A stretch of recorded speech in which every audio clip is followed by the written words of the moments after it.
Does LDN help long haul COVID? That is a fantastic and incredibly timely question.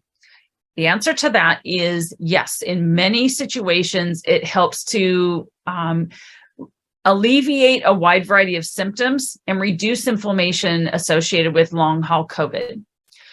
So Dr. Pamela Smith has spoken on this issue quite extensively.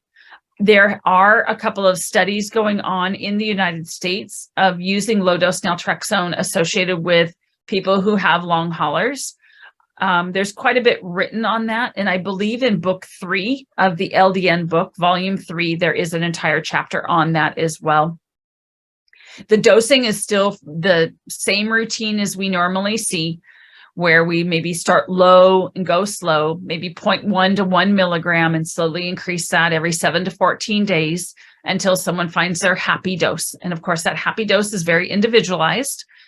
So sometimes it's 3, sometimes it's 3.5, sometimes it's 4, 4.5, someplace in between there as the higher end.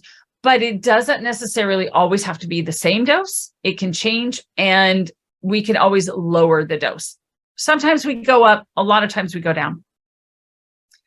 And in doing that, because there are a wide variety of inflammatory processes, so what we see with COVID, we know that COVID attacks certain areas of the body, specifically the lung. It elicits the production of interleukin-6, which has been talked about quite a bit in the last couple of years. It is the primary cytokine that causes inflammation. It actually promotes inflammation, and LDN works to block that. So we see a reduction in inflammation just based on reducing that cytokine specifically.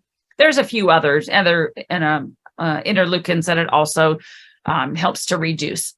So that is the clinical side of exactly where that works, is using LDN to reduce interleukin-6, sometimes 12 as well.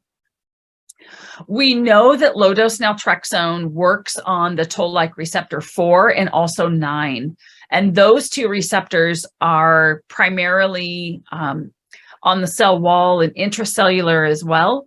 And by working on those toll-like receptors, we can see a variety of other chemical processes that change, where we can move from an inflammatory allergic type response to a less allergic, more immune modulatory. What we have seen and what's written about in the LDN book 3 is that there are some comprehensive protocols that Dr. Zielsdorf includes in that book, and I find those incredibly helpful.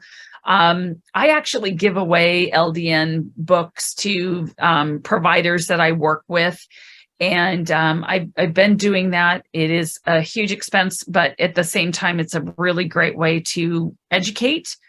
And you can always find those books on the Research Trust website. You can also order them from us. You can order them from a wide variety of other places as well.